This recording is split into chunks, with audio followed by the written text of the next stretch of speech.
प्रधानमंत्री नरेंद्र मोदी आज 75 साल के हो गए हैं। संघ के एक छोटे से कार्यकर्ता से देश के प्रधानमंत्री पद तक का सफर मोदी ने कैसे तय किया? नरेंद्र मोदी से जुड़ी हुई वो कौन सी छोटी छोटी बातें जो आम लोगों को पता ही नहीं है? कैसा है मोदी का स्वभाव, मोदी का वर्किंग स्टाइल? आपको सब कुछ उनके ही करीबियों की जुबानी सुनवाते हैं। देखिए हमारी ये स्पेशल रिपोर्ट, मोदी स्टोरी।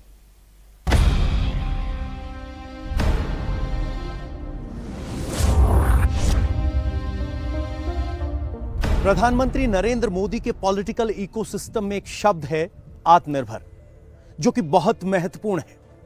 आमतौर पर इस शब्द का इस्तेमाल इकोनॉमी के लिए किया जाता है, लेकिन प्रधानमंत्री नरेंद्र मोदी की पॉलिटिकल फिलॉसफी में इस आत्मनिर्भर शब्द से उनकी पॉलिटिकल इकोनॉमी और इलेक्टोरल पॉलिटिक्स को भी बखूबी समझा जा सकता है।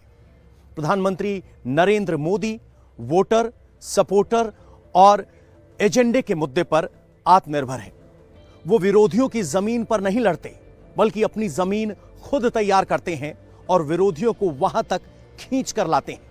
इसके लिए बाकायदा इतिहास, भूगोल, इकोनॉमी और कल्चर का करिश्माई इस्तेमाल करते हैं।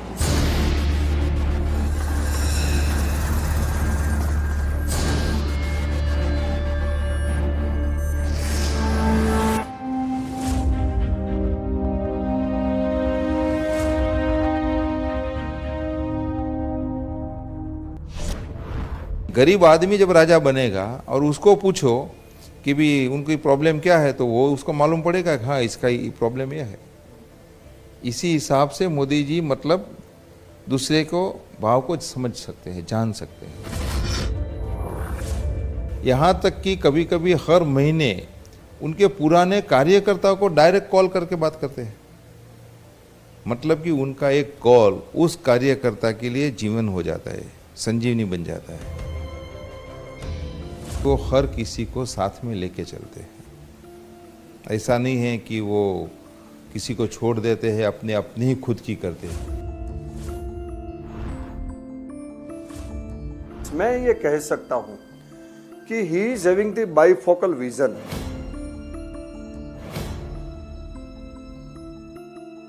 राष्ट्र नीति जो उनकी है वो इंक्लूसिवनेस ज्यादा है, सर्वसमावेशक व्यवस्था।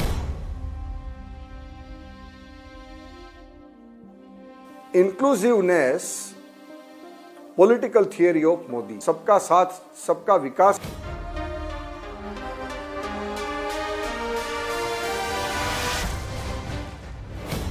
आज की भाषा में या हमारी व्यवहारिक जीवन पद्धति में is not in our good book, is in the bad book वाला जो रहता है, अचानक कोई नाम उठा के वो जैसा भी हो इस काम के लिए वो योग्य है वाला जो उनका एक विजन रहता है। और उसके लिए 1 2 3 4 5 ये मैक्रो माइक्रो दोनों प्रकार का प्लानिंग करके उसको जोड़े रखना। एक तो उनके चेहरे पर जो आत्मविश्वास है वो उनका प्लस पॉइंट है।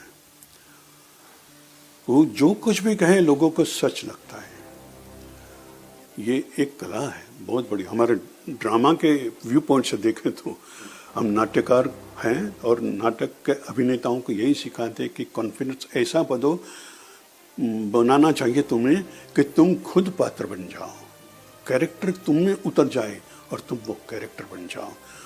तो ये इस वक्त यूं भी कहा जाता है कि राजनेता तो इस देश में कई हैं, लेकिन राजनीतिज्ञ गिने चुने हैं। मोदी साहब अव्वल राजनीतिज्ञ हैं। जैसे कि चाणक्य को कहा जाता था, उनको आदर्श मानकर। पहले से ही वो पॉलिटिक्स में उनका ज़्यादा रस था और उनका विषय भी पॉलिटिकल साइंस था।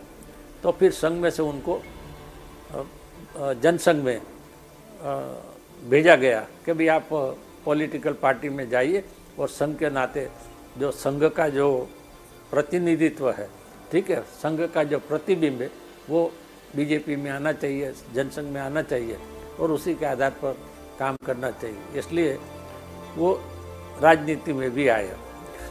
राजनीति में भी उनका काम करने का तरीका जो था ना, वो भी एक बिल्कुल अलग था। ऐसा नहीं है कि वो आगे बैठ गए, मगर वो कोई चुनाव होगा तो पर्दे के पीछे वो काम करते थे। चाहे पत्रिका निकालनी है, चाहे किसी को बोलने के लिए, चाहे मुद्दा जो देना, पॉइंट्स जो देना पड़ता था, तो वो पॉइंट्स भी नरेंद्र भाई मोदी उस समय देते थे। और मैं बताता हूँ कि नरेंद्र भाई मोदी आने के बाद जो जनसंघ का और बीजेपी का विकास हुआ, तो वो मात्र नरेंद्र भाई के कारण हुआ है। कैसे? उनकी जो विचार की दृष्टि थी, लोगों के साथ उनका मिलना, लोगों को पॉइंट देकर अपनी तरफ आकर्षित करना, ये उनके एक अच्छा तरीका, वो जिसको हम बोलते हैं ना कि जनता की नाड़ जो है ना, वो जानते थे।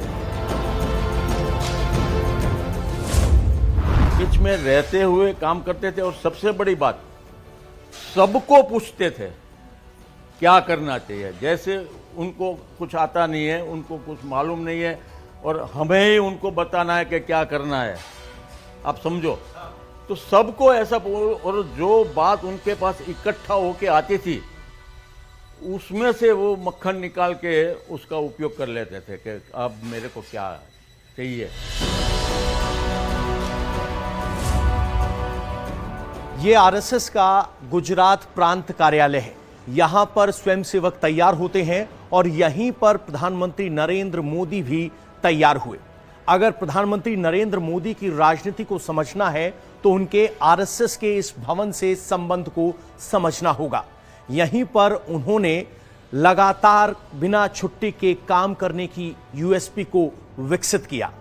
यहीं पर उन्होंने गुजरात बीजेपी की वो नींव रखी जिस पर आज बीजेपी की इमारत खड़ी है। यहीं पर नरेंद्र मोदी ने 24/7 काम करने का सतत अभ्यास किया, जिसके नतीजे सबने देखे। प्रधानमंत्री नरेंद्र मोदी कोई भी काम करने से पहले उसका सतत अध्ययन करते हैं और उस अध्ययन के बाद आगे 10 साल बाद क्या करना है वो आज ही तय होता है। पहले उन्होंने संघ के अंदर जो कार्यकर्ता हमारे जो स्वयंसेवक होते हैं उनसे मेरे लिए पूरी माहिती लेके रखी थी। उन्होंने सीधा काम उन्होंने शुरू किया ऐसा नहीं है, मगर मैं समझो कि मेरा पूरा बायोडेटा उन्होंने ले लिया था। मेरे लिए पूरा का पूरा उनके साथ अनजान रिलेशन था। मैं उनको थोड़ा भी नहीं जानता था, मगर पूरा जानते थे। जैसे जन्माक्षर मेरे उनके पास पड़े हुए हैं, ऐसे समझ लो, इतना पूरी माहिती उनके पास। नोट्स रखते हुए कभी नहीं देखा, क्योंकि उनका जो दिमाग था ना वही सब छप जाता था, तो वहां से पढ़ लेते, वहां पे ही लिखते होंगे। सीधी नोट लिखते मैंने कभी भी नहीं देखा उनको। तो उनको मालूम था कि बीजेपी के कौन से कार्यकर किस प्रकार के हैं, किसका उपयोग करना चाहिए, किसका नहीं करना चाहिए, कहाँ पे बीजेपी मजबूत है, कहाँ पे वीक है, कहाँ कांग्रेस मजबूत। मतलब पूरा का पूरा, शायद ऐसा समझ लो मैं भाजपा में होते हुए जो कुछ नहीं जानता था वो भी उनके पास जानकारी रहती थी। इसीलिए काम ऐसे हुआ कि जैसे मैं उनसे सीखता हूं, भले ही उनकी शुरुआत थी। हर किसी मैटर में मतलब कि नॉलेज भी उनका एक काफ़ी वेपन्स है। हर किसी मैटर में वो खुद नॉलेज भी गेन करते हैं। वो नॉलेज गेन करते हैं, कोई ब्यूरोक्रेट उसको मतलब ऐसे बना नहीं सकते कि साहब ये है। वो खुद उसमें डीप में जाते हैं और उसी हिसाब से ब्यूरोक्रेट्स हो या कोई भी उनकी सरकार हो या उनके पार्टी के कार्यकर्ता हो, तो हर एक बात में तो उसको मानते थे कि अगर मोदी साहब ने बोला है तो उन्होंने अभ्यास किया होगा, और अभ्यास करने के बाद उन्होंने किया है तो हम अगर कमिट करेंगे तो करना ही पड़ेगा। अदरवाइज उसको मालूम हो जाए कि आपने कमिट किया और नहीं किया, और फिर आपके लिए उनका द्वार बंद हो जाएगा। इस वक्त मैं गुजरात की राजधानी गांधीनगर के महात्मा मंदिर में हूं। यह एक ग्लोबल कन्वेंशन सेंटर है जहां एक ही छत के नीचे विश्व स्तरीय सुविधाएं हैं और बड़े से बड़े विश्व स्तरीय आयोजन यहां हो सकते हैं। लेकिन यह इलाका शुरुआत में सुनसान और अविकसित इलाका था। अधिकारियों ने इस कन्वेंशन सेंटर के लिए गांधीनगर के व्यस्त इलाके में जमीन दी थी। लेकिन जब नक्शा तत्कालीन मुख्यमंत्री नरेंद्र मोदी के पास पहुंचा तो उन्होंने नक्शे को देखकर सोचा और कुछ देर बाद एक सुनसान जगह पर गोला बनाते हुए कहा कि महात्मा मंदिर यहां बनाइए। जब महात्मा मंदिर इस इलाके में बनेगा तो इस इलाके का विकास भी होगा और एक ऐसी स्काईलाइन बनकर तैयार होगी जो अपने आप में गांधीनगर की तस्वीर बदल देगी। और उसके बाद न सिर्फ ये विकास होगा बल्कि इससे जुड़ा हुआ पर्यटन भी बढ़ेगा, क्योंकि इसके बाद जो सेंट्रल विस्टा तैयार होगा वो पर्यटकों को अपनी ओर आकर्षित करेगा। उसके बाद एक जुमला शुरू हुआ कि अगर मोदी ने कहा है तो कुछ सोच समझकर ही कहा होगा। और नरेंद्र मोदी की इसी सोच समझकर किए गए फैसले वाली बात के बाद उनके हर फैसले में सोचने लगे कि मोदी ने कहा है तो सोच समझकर कहा होगा।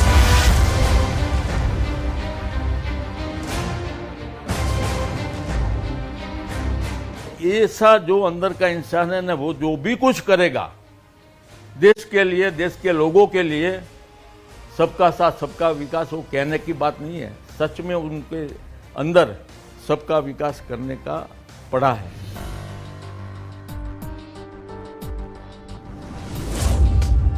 वैश्विक स्तर पर आज चिल्ड्रंस यूनिवर्सिटी एक जर्मनी में एक जगह है। गुजरात में, भारत में चिल्ड्रंस यूनिवर्सिटी जो अपना बच्चा माता जी के गर्भ में रहता है, गर्भ संस्कार से लेकर उनके प्रारंभिक शिक्षा, ये बात कौन कौन सोच सकते हैं? वो कोई चाइल्ड साइकोलॉजिस्ट तो है नहीं। फिर भी एक मेरे राज्य में चिल्ड्रंस यूनिवर्सिटी होनी चाहिए।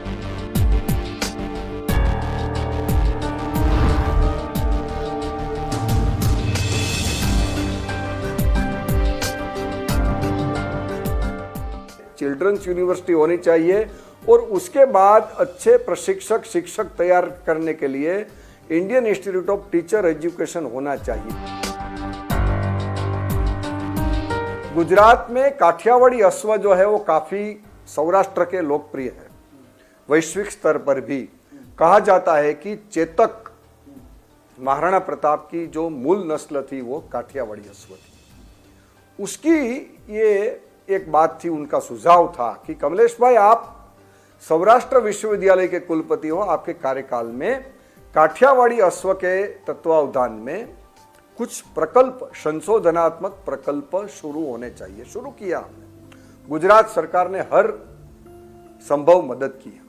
बहुत अच्छा प्रोजेक्ट चला, देश भर से लोग आए। उनकी कल्पना थी कि भाई विदेश से भी लोग आएंगे, आए लोग अभ्यास करने के लिए। गुजरात का मुख्यमंत्री का कार्यकाल खत्म हुआ, आप वो गए, प्रधानमंत्री बने। प्रधानमंत्री बनने के बाद थोड़े महीने के बाद उन्हें अपने अमृत भाई पटेल साहब का फोन आया कि भाई सर चिंता कर रहे हैं कि वो अपना काठियावाड़ी अश्व का प्रकल्प सौराष्ट्र विश्वविद्यालय को दिया था, उनकी आजकल क्या स्थिति है। आप सुनिए कितनी उनकी चिंता। एक कोने में विश्वविद्यालय की दृष्टि से कोई प्रकल्प चलता है देश के, तो प्रधानमंत्री बनने के बाद भी उनकी चिंता। स्वदेशी जागरण मंच, आपने नाम सुना होगा। स्वदेशी जागरण मंच की जो कल्पना है ना कि स्वदेशी माल का हम उपयोग करें, स्वदेशी माल का और विदेश का नहीं करें। नरेंद्र भाई के मन में ये पहले से था। आज अपना जो अभियान चल रहा है ना, तो उनका कारण यही है कि आज हम अपने देश में जो भी है वो हम प्रोडक्ट करें, बाहर का हम कोई वस्तु न लाए, कोई चीज़ हमें लाना नहीं, चाइना पर हमें डिपेंड करना नहीं। खादी वाला जो मामला है, तो खादी वो पहले से यहाँ सब लोगों को बोलते थे कि यदि गाँवों को हमें उठाना है, लोगों को वहाँ ही रोजगारी देना है, तो हमें खादी अपनानी पड़ेगी। तो वो सभी कार्यकर्ताओं को लेकर वहाँ जाते थे। और अभी आप देख लीजिए पूरे देश में 2 अक्टूबर के दिन सभी लोग पहले दिन ही खादी खरीदने जाते हैं। इसका काफ़ी फायदा हुआ है। और 15 अगस्त जब 2014 में ये जो लाल किले से बोले स्वच्छता अभियान, तो कई लोगों ने कहा कि ये स्वच्छता अभियान ये प्राइम मिनिस्टर का कोई काम है।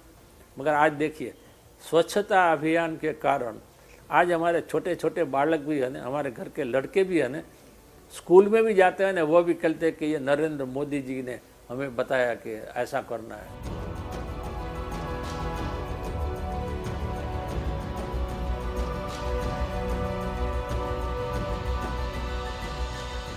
दस दिन रुके, 12 दिन जर्मनी में 1993 में।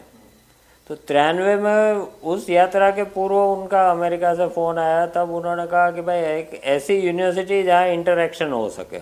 अब वो इंटरेक्शन करने के लिए वहाँ के जो फैकल्टी मेंबर्स है, हेड ऑफ द डिपार्टमेंट है, डीन थे, और एक 27-28 छात्र जो संशोधन का काम कर रहे थे, उनके साथ वो इंटरेक्शन तय किया था वे बैक इन 93 कि जब वो गुजरात में महामंत्री भारतीय जनता पार्टी थे, माने future chief minister, future prime minister वाली कल्पना कैडर्स को भी नहीं थी, आम जनता को तो एक धीरे धीरे परिचय में आने वाला एक नेता के नाम में उनकी प्रसिद्धि थी।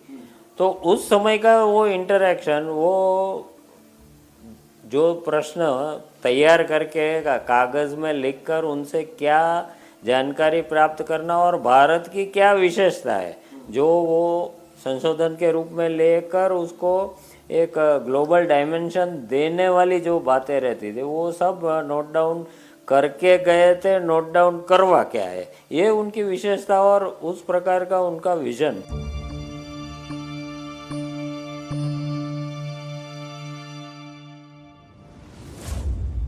तिरानवे में जो इंटरेक्शन हाइडेलबर्ग यूनिवर्सिटी में उन्होंने हाईलाइट जो पॉइंट्स किए कि भारत माने क्या, तो भारत को जानो, भारत के बनो। दो staying in Germany, Switzerland, Austria, जो भी कंट्री हो, लेकिन भारत का बनना माने क्या, माने लाइफस्टाइल, उसमें योग, उसमें आयुर्वेद आदि बातें जो उन्होंने उस समय स्ट्रेस की थी। 2018 में उन्होंने पूछा कि भाई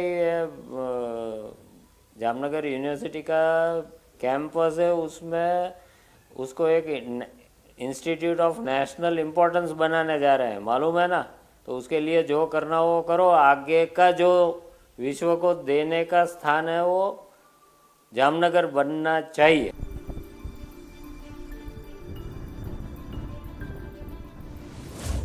तो यही बात है कि भारत क्या कर सकता है, विश्व को क्या दे सकता है, उसकी क्षमता, जिसको हम नॉलेज साइंस कहे, ज्ञान संपदा कहे, उसको आज के रूप में कैसे प्रस्तुत करना, वो वाली बात, इसके कारण वो इजीली एक्सेप्टेबल और उसका इम्पोर्टेंस वो वैश्विक फलक पर वो प्रस्थापित कर पाए।